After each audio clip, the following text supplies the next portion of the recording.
अस्सलाम वालेकुम स्टूडेंट्स। हम इंटरमीडिएट पार्ट 2 की मुताला पाकिस्तान की किताब का चैप्टर नंबर 1 पढ़ रहे हैं और हमारा आज का टॉपिक है ऑल इंडिया मुस्लिम लीग का क़याम। जैसा कि हम अपने पिछले लेक्चर में पढ़ चुके हैं कि जब 1885 में हिंदुस्तान में पहली सियासी जमात कांग्रेस कायम हुई तो सर सैयद अहमद खान ने मुसलमानों को कांग्रेस में शामिल होने और सियासत में हिस्सा लेने से रोक दिया।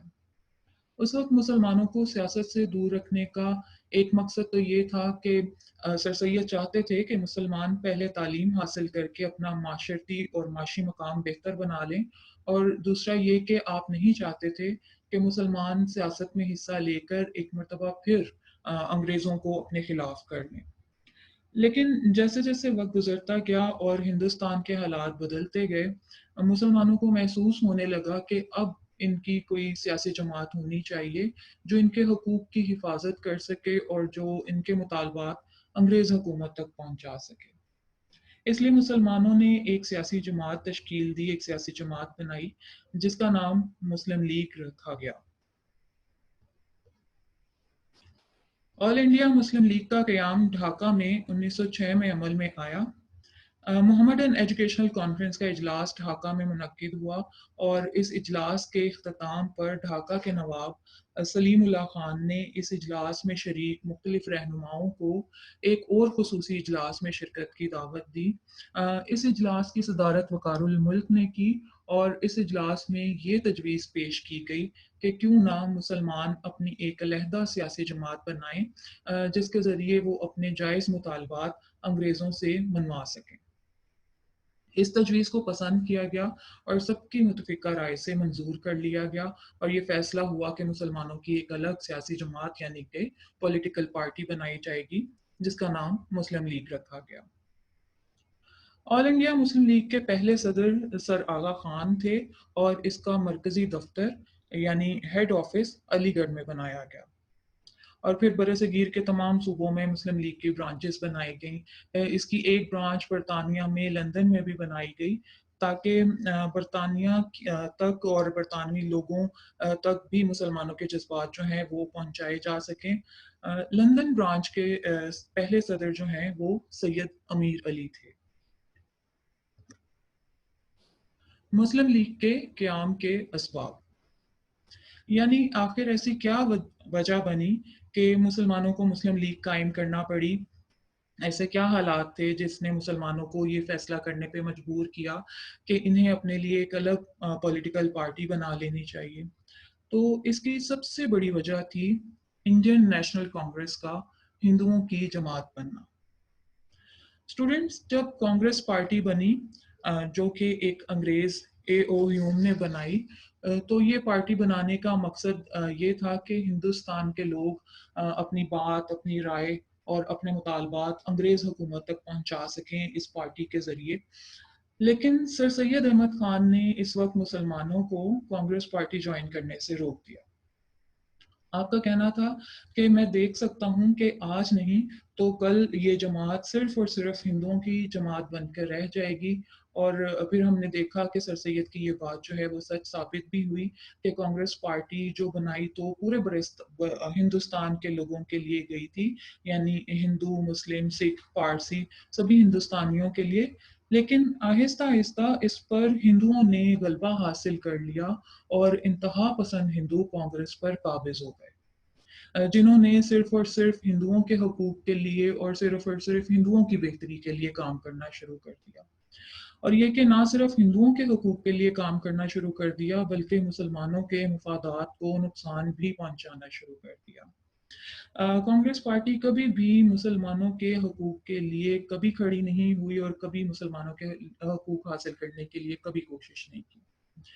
इस सारी सूरत हाल ने मुसलमानों को ये सोचने पर मजबूर किया कि अगर वो भी अपने हकूक की हिफाजत चाहते हैं तो उन्हें अपनी एक अलग सियासी जमात बनानी चाहिए और इसलिए मुस्लिम लीग कायम की गई। मुस्लिम लीग के क़याम की दूसरी बड़ी वजह थी फ़िरका वारियत। स्टूडेंट्स, 19वीं सदी के आगाज़ में बरसगीर में हिंदुओं ने ऐसी तहरीकों का आगाज़ किया जो इस्लाम और मुसलमानों के खिलाफ थी। इनमें आर्या समाज और शुद्धि तहरीक खास तौर पे काबिल जिक्र हैं। इन तहरीकों का मकसद हिंदुस्तान को सिर्फ और सिर्फ हिंदुओं की सरजमीन बनाना था और इस्लाम को यहाँ से मुकम्मल तौर पर ख़त्म कर देना था। इसलिए वो मुसलमानों पर तशद्दुद करते थे और इन्हें 3 ऑप्शन दिया करते थे कि नंबर 1 कि जहाँ से आए हो वहाँ पर वापस चले जाओ, यानी हिंदुस्तान छोड़ दो, यहाँ से चले जाओ। मुसलमान अरब से हिंदुस्तान में आए थे तो इन्हें कहा जाता था कि हिंदुस्तान में इनके लिए कोई जगह नहीं है और वो अरब वापस चले जाएं। दूसरी, हिंदू बन जाओ, यानी अगर हिंदुस्तान में रहना चाहते हो तो अपना मजहब तब्दील कर लो, मुसलमान से हिंदू बन जाओ। तीसरी ऑप्शन, मरने के लिए तैयार हो जाओ, यानी यहाँ तो मुसलमान हिंदुस्तान से चले जाएं, यहाँ अपना मजहब तब्दील करके मुसलमान से हिंदू बन जाएं, और अगर वो ऐसा नहीं करते तो फिर मरने के लिए तैयार हो जाएं, क्योंकि मुसलमान हिंदुस्तान में मुसलमानों के लिए कोई जगह नहीं थी। स्टूडेंट्स, ये इंतहा पसंद तहरीकें बरे सगीर से इस्लाम और मुसलमानों का नामो निशान ख़त्म करके यहाँ हिंदू राज कायम करना चाहती थीं और इन्हें रोकने वाला कोई नहीं था। कांग्रेस पार्टी के बहुत से अरकान भी इन तहरीकों में शामिल थे, तो मुसलमानों का कांग्रेस से अपनी हिफाजत की उम्मीद रखना ही बेकार था। इस सारी सूरत हाल का हल मुसलमानों को यही नजर आया कि अगर वो हिंदुस्तान में अपने वजूद को कायम रखना चाहते हैं और एक महफूज और बाइज्जत जिंदगी गुजारना चाहते हैं तो इन्हें एक अलग सियासी जमात बना लेनी चाहिए जो इनके हकूक की हिफाजत कर सके। तीसरी वजह थी मुस्लिम लीग कायम करने की तकसीम बंगाल की मुखालफत। स्टूडेंट्स, बंगाल एक बहुत बड़ा सूबा था। उस जमाने में सूबे का सरबराह गवर्नर होता था जो कि पूरे सूबे के इंतजामी मामलात संभालता था, यानी सूबे को चलाता था। तो सूबा बंगाल इतना बड़ा सूबा था कि गवर्नर के लिए मुमकिन ही नहीं था कि वो इस सारे सूबे के इंतजामात को अच्छे तरीके से संभाल सके। इसलिए अंग्रेज हुकूमत ने फैसला किया कि सूबा बंगाल को 2 हिस्सों में तकसीम कर दिया जाए ताकि वहाँ के मामलात अच्छे तरीके से चलाए जा सकें। इसलिए सूबा बंगाल को 1905 में 2 हिस्सों यानी मशरकी बंगाल और मगरबी बंगाल में तकसीम कर दिया गया। मशरकी बंगाल में मुस्लिम अक्सरियत जो है वो आबाद थी, यानी मशरकी बंगाल में जो इलाके शामिल हुए उनमें मुसलमान ज़्यादा तादाद में बसने थे, जबकि मगरबी बंगाल में हिंदू अक्सरियत में थे। स्टूडेंट्स, हिंदुओं ने सूबा बंगाल की तकसीम की शदीद मुखालफत की और इस तकसीम के खिलाफ एक बहुत बड़ी तहरीक भी चलाई कि बंगाल को दोबारा एक सूबा बना दिया जाए। इनकी मुखालफत की वजह ये थी कि हर सूबे को चलाने के लिए बजट मखसूस होता है, जो कि तकसीम से पहले सारा का सारा मगरबी बंगाल यानी हिंदू अक्सरियत वाले हिस्से में इस्तेमाल कर दिया जाता था। अब सूबे की तकसीम के साथ बजट भी तकसीम होना था और मशरकी बंगाल यानी कि मुस्लिम अक्सरियत वाले हिस्से की तरक्की भी अब मुमकिन थी, और ये बात हिंदुओं को बर्दाश्त नहीं थी। हिंदू मुसलमानों की तरक्की और बेहतरी बर्दाश्त नहीं कर सकते थे।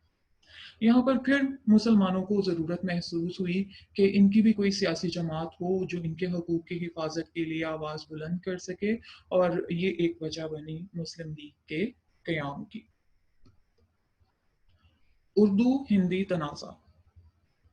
स्टूडेंट्स, जैसा कि हम तहरीक अलीगढ़ में भी इस बात का जिक्र कर चुके हैं कि उस ज़माने में उर्दू ज़बान बरसगीर यानी कि हिंदुस्तान की दफ्तरी ज़बान थी, यानी तमाम दफ्तरी कार्रवाई, तमाम दफ्तरी काम जो हैं वो उर्दू ज़बान में होते थे। हिंदुओं को इस बात पर भी एतराज़ हुआ और उन्होंने उर्दू के खिलाफ एक तहरीक चलाई जिसमें उन्होंने मुतालबा किया कि उर्दू की बजाय हिंदी ज़बान को दफ्तरी ज़बान का दर्जा दिया जाए, और देवनागरी रस्मुल ख़त को वो हिंदुस्तान में राइज करवाना चाहते थे। रस्मुल ख़त कहते हैं लिखने के अंदाज को, तो हिंदी ज़बान मुख्तलिफ अंदाज से लिखी जाती है जिसमें लिखने का एक अंदाज था देवनागरी।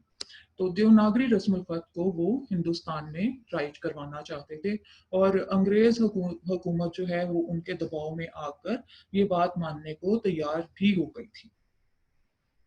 اسٹوڈنٹ، زبان کسی بھی قوم کی ثقافت کا سب سے اہم حصہ ہوتی ہے، اور ہندوؤں نے زبان کی آڑ میں مسلمانوں کی ثقافت پر حملہ کیا تھا، اور اسی حملے کا جواب دینے کے لیے مسلمانوں نے مسلم لیگ قائم کی تاکہ وہ اپنی زبان اور ثقافت کی حفاظت کر سکیں۔ سیاسی اصلاحات۔ 1905 میں برطانیہ میں الیکشنز ہوئے، اور ان الیکشنز میں لبرل پارٹی کامیاب ہوئی۔ الیکشنز جیتنے کے بعد لبرل پارٹی نے برِ صغیر میں سیاسی اصلاحات یعنی کہ کچھ پالیسیز لانے کا اعلان کیا، اور یہاں پر کچھ نئے سیاسی ادارے بنانے کا اعلان کیا۔ ان اصلاحات میں مسلمانوں کی مناسب نمائندگی حاصل کرنے کی خاطر اور اپنے حقوق کی حفاظت کی خاطر مسلمانوں نے مسلم لیگ قائم کی، کیونکہ ہندو جو کانگریس ہے وہ صرف ہندوؤں کے مفادات کے لیے کام کر رہی تھی۔ شملہ وقت۔ اسٹوڈنٹس، یہ پوائنٹ پچھلے پوائنٹ سے جڑا ہوا ہے کہ جب لبرل پارٹی نے یعنی کہ انگریز حکومت نے برِ صغیر میں سیاسی اصلاحات لانے کا اعلان کیا، تو مسلمانوں نے فیصلہ کیا کہ وہ اپنے جائز حصے کا مطالبہ کرنے کے لیے خود حکومت سے بات کریں گے۔ لہٰذا مسلمانوں نے سر آغا خان کی قیادت میں ایک وفد بنایا، ایک وفد تشکیل دیا، جو اپنے مطالبات لے کر اس وقت کے گورنر جنرل لارڈ منٹو سے ملنے گیا۔ لارڈ منٹو اس وقت ہندوستان میں ایک جگہ ہے شملہ، وہاں پر قیام پذیر تھے، اس لیے اس وقت کو شملہ وفد بھی کہتے ہیں، کیونکہ یہ وقت لارڈ منٹو سے ملنے کے لیے شملہ میں گیا تھا۔ مسلمانوں کے اس وقت نے اپنے مطالبات میں لارڈ منٹو سے جو مطالبات کیے تھے، جو ڈیمانڈز رکھی تھیں، اس میں تھا علیحدہ انتخابات کا مطالبہ۔ اس کے علاوہ مسلمانوں نے گورنر جنرل کی انتظامی کونسل میں مسلمانوں کی نمائندگی کا مطالبہ کیا، اور سرکاری ملازمتوں میں تناسب کے اعتبار سے حصے کا مطالبہ کیا۔ گورنر جنرل نے جواب میں کہا کہ میں وعدہ تو نہیں کرتا کہ آپ کے سارے مطالبات مان لیے جائیں گے، لیکن میں آپ کو یقین دلاتا ہوں کہ مسلمانوں کے حقوق کی حفاظت کی جائے گی اور ان سے ناانصافی نہیں کی جائے گی۔ اس حوصلہ افزا جواب کے نتیجے میں مسلمانوں نے سوچا کہ ہم ڈائریکٹ اپنے مطالبات لے کر حکومت تک گئے ہیں تو حکومت نے پازیٹیو رسپانس دیا ہے، لہٰذا وقت آ گیا ہے کہ ہم ایک ایسی سیاسی جماعت بنائیں جو مسلمانوں کے مطالبات اسی طرح سے حکومت تک پہنچا سکے اور اپنے حقوق کی حفاظت کر سکے۔ لہٰذا چند ہفتوں بعد آل انڈیا مسلم لیگ قائم کر دی گئی۔ مسلم لیگ کے قیام کے اسباب۔ مسلم لیگ جب قائم کی گئی تو اس کے جو مقاصد طے کیے گئے تھے وہ یہ ہیں: نمبر 1، حکومت اور مسلمانوں کے درمیان بہتر تعلقات استوار کرنا اور مسلمانوں میں وفاداری کے جذبات پیدا کرنا۔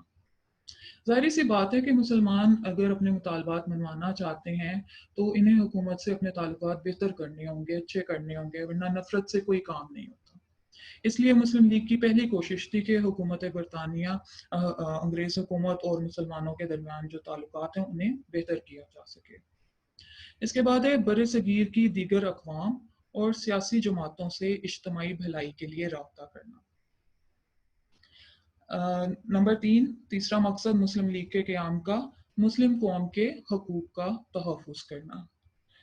ظاہر سی بات ہے کہ مسلم لیگ اسی لیے قائم کی گئی تھی تاکہ وہ مسلمانوں کی نمائندہ جماعت بن سکے اور مسلمانوں کے حقوق کا تحفظ کر سکے، اور ایسا ہوا بھی کہ مسلم لیگ نے مسلمانوں کے حقوق کے لیے بہت سے نمایاں کام کیے، اور پھر اسی مسلم لیگ نے قائد اعظم کی قیادت میں مسلمانوں کے لیے ایک الگ وطن پاکستان حاصل کیا۔ تو اسٹوڈنٹس، یہ تھا ہمارا آج کا ٹاپک۔ امید کرتی ہوں کہ آپ اسے بہتر طور پر سمجھ پائے ہوں گے۔